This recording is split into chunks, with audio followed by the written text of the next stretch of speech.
In the heart of the valley, nestled between rolling hills and blooming wildflowers, lay a small village called Eldridge. This quiet settlement was known for its cobblestone streets and charming cottages, where every home seemed to tell a story of generations past. At the very center stood an old church, its steeple reaching high into the sky as if trying to touch the clouds. The church was once a beacon of light, where villagers gathered every Sunday to share laughter, sing hymns, and celebrate life's moments together. Sunlight streamed through the stained glass windows, casting colorful patterns on the wooden pews and illuminating the altar with a warm glow. The scent of fresh flowers adorned the space, often brought by children wanting to honor their loved ones. Memories echoed within those walls, weddings celebrated and children baptized, all part of a vibrant community that thrived on faith and friendship. But as time passed, whispers of trouble began to creep through Eldridge. The laughter grew quieter, and empty pews filled the church on Sundays. Slowly but surely, the once bright light began to dim, leaving only shadows behind as hopes faded away like the last flicker of a candle. On a chilly evening, the church stood silent and still, its once glowing windows now darkened by the weight of despair. Inside, a single candle flickered on the altar, its small flame fighting valiantly against the shadows that threatened to engulf it. This candle had become a symbol for the few remaining villagers who still clung to their faith, hoping for brighter days ahead. As the last rays of sunlight faded, an elderly woman named Clara entered the church, her footsteps echoing softly against the stone floor. She approached the altar with a heavy heart and knelt down, her worn hands trembling as she lit the candle's wick with a match. The flame sprang to life, casting a warm glow that danced across the wooden beams above. For Clara, this moment was sacred. She whispered a prayer for strength and guidance, believing that even the smallest light could push back darkness. But as she watched, a gust of wind swirled through the open door, causing the flame to flicker uncertainly. Clara's heart sank as she realized this might be the last time they would see such light in their beloved church. With one final shudder, the candle's flame dimmed and went out, leaving behind only darkness and silence, a poignant reminder of what had been lost. As the candle flickered out, a heavy silence fell over the church, echoing the deep-seated despair that had taken root in the hearts of Eldridge's villagers. The extinguishing flame symbolized not just the loss of light but the fading hope that had once brought people together. With each passing day, fewer villagers dared to visit the church, opting instead to stay locked away in their homes, nursing their worries and fears over what lay ahead. The vibrant gatherings that once filled the church with laughter and song became distant memories. Clara's act of lighting the last candle was a final spark of defiance against the encroaching darkness. Yet when it vanished, so did the remaining hope for revival. The empty pews stood as a testament to abandonment, collecting dust as villagers turned their backs on a place that had once been a sanctuary. Whispers of despair floated through Eldridge, mingling with rumors of bandits lurking nearby. The village's spirit seemed crushed under the weight of its troubles, leading many to believe that even the church could no longer protect them. As sorrow enveloped the community, shadows stretched long across Eldridge, leaving behind only echoes of what was and uncertainty about what would come next. As the shadows deepened in Eldridge, a band of rough-looking men gathered on the outskirts of the village, their eyes glinting with greed. These bandits had heard whispers of despair echoing through the streets and sensed an opportunity in the weakened hearts of the villagers. Led by a cunning man named Rocco, they plotted to invade the church and seize whatever treasures remained within its walls. Rocco leaned against a gnarled tree, flicking a small dagger between his fingers as he outlined their plan. "The church is empty now," he said with a smirk. "Those villagers are too afraid to defend it.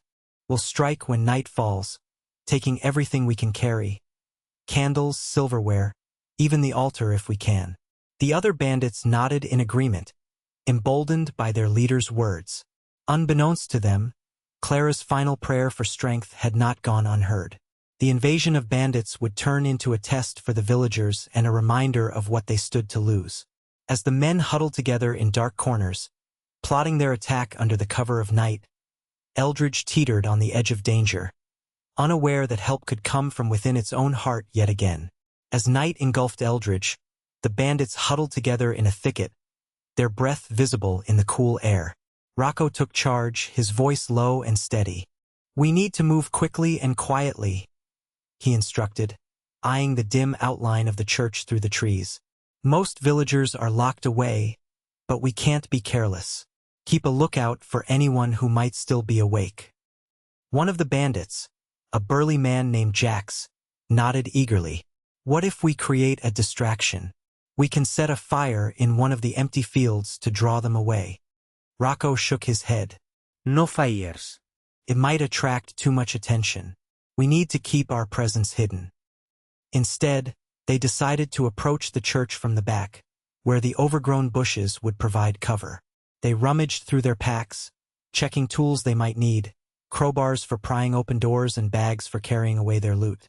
Rocco pointed to a spot where they could climb over the low stone wall surrounding the church. "Once we're inside, grab whatever you can find. Candles, silverware, anything valuable. We'll be in and out before anyone knows we were there." With their plans set, the bandits steeled themselves for the night ahead, excitement dancing in their eyes as they prepared to strike. As the moon rose high in the sky, a stillness blanketed Eldridge, wrapping the village in an unsettling quiet. The air was thick, almost oppressive, as if nature itself held its breath in anticipation of what was to come. The few remaining villagers sat huddled in their homes, peering through curtained windows and listening intently for any sign of trouble. Shadows danced along the walls, creating ghostly figures that mirrored their fears. Outside, the rustling leaves whispered secrets to one another, while distant hoots of owls punctuated the silence, reminding everyone that life continued in the dark. But within the hearts of the villagers lay a foreboding sense of unease, knowing that danger lurked just beyond their doors. They could feel it in their bones. A storm was brewing, though they did not yet know its shape or form. Meanwhile, on the outskirts of town, Rocco and his band of thieves waited in anxious silence.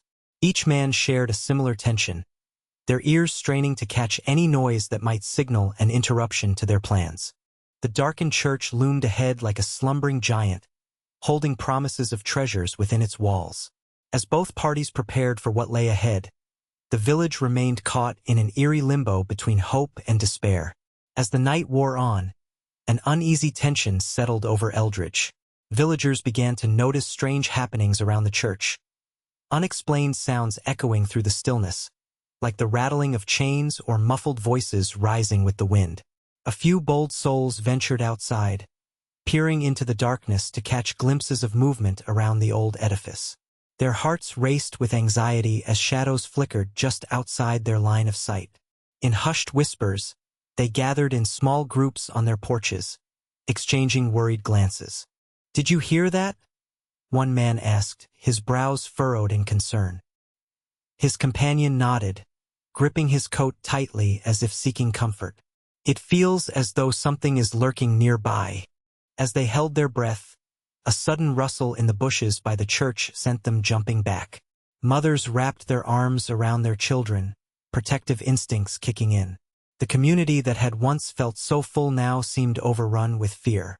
With fear rising amongst them like a tide, those remaining villagers sensed they could no longer hide from the danger creeping closer. Bandits were approaching, and this time they couldn't ignore it any longer. It was time to prepare for whatever storm lay ahead. Under the cloak of darkness, Rocco signaled to his band of thieves, and they moved like shadows toward the church, their hearts pounding with excitement and greed. The night air was thick with tension as they crept through the overgrown grass, each step careful to avoid the crunch of twigs or rustle of leaves that could betray their presence. The old church loomed ahead, dark and silent, yet it promised a wealth of treasures hidden within its walls. Rocco led the way, hand resting on his dagger, ready for any unexpected surprises. "Remember the plan," he whispered. "In and out without drawing attention."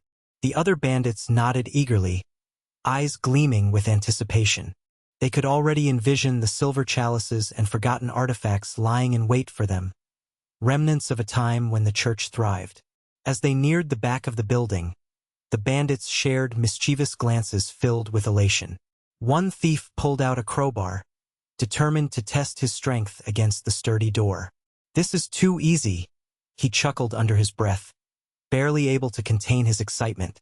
They reveled in the thrill of the hunt, unaware of the darkness that also surrounded them, a darkness that was not just theirs to claim. As the bandits quietly made their move to break into the church, a young villager named Finn, who had been peering out from behind a nearby tree, stumbled upon the scene. He had been drawn out by the strange noises and shadows that haunted his sleep. With his heart racing and fear coursing through him, Finn knew he had to act. The safety of his village hung in the balance. Gathering all his courage, he stepped forward, clenching a small wooden stick as if it were a sword. "Stop!" he shouted, surprising even himself with the strength in his voice. The bandits froze, their excitement shifting to confusion as they turned to face him. Rocco raised an eyebrow, amusement flickering across his features. "And what do you think you can do, little boy?" he mocked. But Finn stood firm and found resolve in his fear. "You can't take from us. This church belongs to our village, and we will defend it." His words echoed through the night like a rallying cry. The bandits exchanged glances, unsure whether to laugh or intimidate this brave young soul. In that moment, Finn realized that sometimes courage is born not from strength but from standing up for what is right, even when facing those who seem far more powerful. Finn's courageous stand against the bandits sparked something deep within the hearts of the villagers. As his voice rang out in defiance, others began to emerge from their homes, drawn by his bravery. Mothers gently pulled their children close, while fathers and neighbors exchanged determined glances, feeling a flicker of hope ignite in their chests. One by one, they gathered around Finn, inspired by his fearless spirit. Old Mr. Thompson brandished a pitchfork, elevating it as if ready to charge into battle. "He's right. We can't let them take what's ours," he shouted, rallying the crowd. Soon, a line of villagers formed behind Finn, each holding whatever makeshift weapon they could find. A broom, a shovel, or even a sturdy branch. The bandits stood momentarily dumbfounded as they faced this united front. The fear that had once bound the villagers was transformed into a fierce determination. Together, they called out to each other and shared words of encouragement. "Stand tall," cried Clara from the back. "We protect our home." As they advanced toward the church, strength filled their hearts and united them as one community again, ready at last to reclaim not just their church but also their dignity and spirit against those who threatened them. The confrontation erupted into chaos as the villagers charged toward the bandits, their makeshift weapons raised high. Finn led the charge, heart pounding with adrenaline and determination. Rocco's band of thieves quickly realized they were outnumbered, their initial confidence turning to panic as they attempted to scramble backward. "Form a line," shouted Mr. Thompson, brandishing his pitchfork like a battle standard. The villagers spread out, cutting off the bandits' escape routes, and the air was filled with shouts and encouragement as they pressed forward. Clara's voice rang clear above the clamor. "Protect our home." In the flurry of movement, one of the younger bandits stumbled over a loose stone, falling into the grasp of two villagers who quickly pinned him down. Others followed suit, finding themselves overwhelmed by the united front of Eldridge's residents. As the last of Rocco's crew was captured or driven away from the church, a wave of relief washed over the villagers. Together, they secured their captives while tending to each other's wounds. Laughter mingled with tears as hope rekindled in their hearts. They had reclaimed not only their church but also their spirit and unity.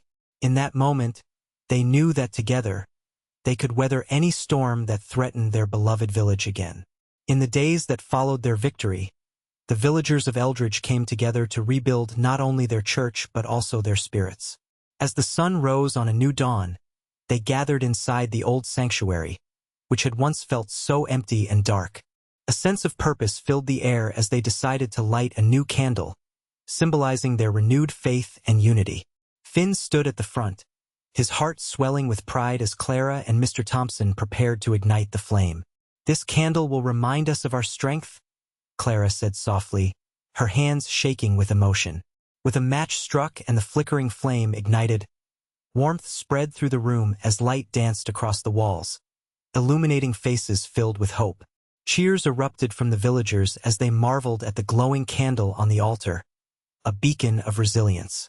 "We will protect our home together," Finn exclaimed, raising his voice above the joyful noise.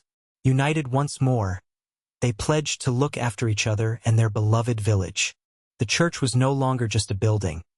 It was a symbol of their commitment to one another and a reminder that even in darkness, light could always return. With laughter echoing through Eldridge once again, the village began to heal, ready for whatever lay ahead.